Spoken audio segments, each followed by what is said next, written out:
waxaa magaalada Wajeer soo gaaray mas'uuliyiin ka socday wasaaradda dhalinyarada iyo jinsiyadaha. madaxdan ayaa waxaa hogaaminaysay Marwa Safina Kwekwe oo ah xogayaha joogtada ah ee wasaaradda jinsiyadaha iyo dhalinyarada. munaasabad lagu qabtay iskuulka hablaha ee Wajiya Girls Secondary School oo ay mas'uuliyiin badan ka soo qayb galeen ayaa waxaa lagu qaybiyay deeq hablaha u gaar ah oo looga gol leeyahay inay ku caawiso joogida iskuulka.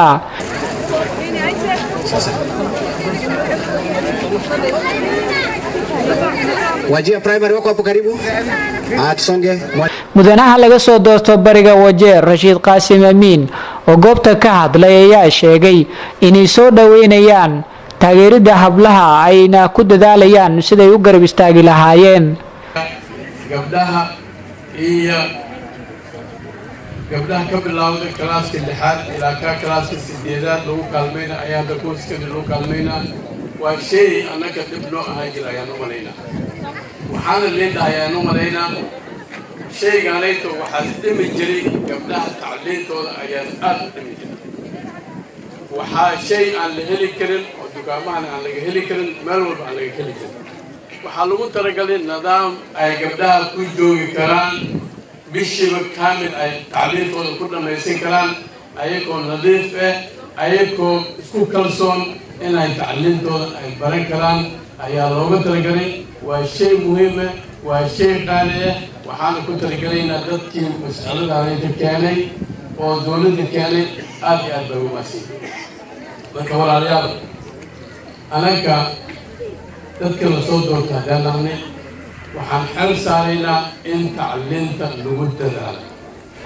xogayaha dhalinyarada iyo jinsiyadaha Safina Kwekwe ayaa sheegtay inay ka go'an tahay taageerida gabdhaha wax baranayo oo ay ka mid yihiin kuwa ismaamulka Wajeer ayna tahay sababta ay u keentay dawladdu deeqdan.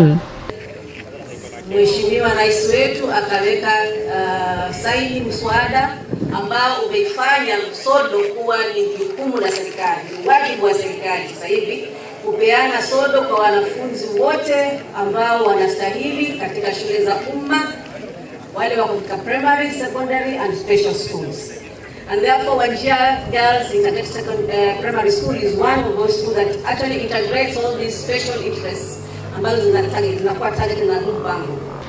dhanka kale Safina ayaa ka hadashay arrimaha ururka qaran ee dhalinyarada NYS-ta oo laga lunsaday malaayiin lacaga. Kwa hivyo kama tutakuwa tunasuluhishwa kwa sababu ya kosa la NYS ambalo hata hakijajua ni kima gani, kila siku tunaambiwa bilioni 9 hiyo pesa ni mwago hapa jamani, unajua kimbiani ni pesa nyingi sana hiyo. Kwa hivyo pia najua wakati hizi zitakapomalizika tutajua ni kiasi gani haswa kimepotea, ni nani alisababisha pesa hiyo ipotee, sheria ichukue mkondo wake. Lakini kwa wale zile kazi za serikali naomba ziruhusiwe ziendelee. isku soo wada duubo deeqdan ayaa ahayd mid loogu magacdaray aan ku hayno gabdhaheena iskuulka waxaana la gaarsiini doonaa degmooyinka ismaamulka Wajeer ayada oo lagu wareejiyay waaxda waxbarashada. Xasan Mukhtaar Ahmed Waayelka warbaahinta ista magaalada Wajeer.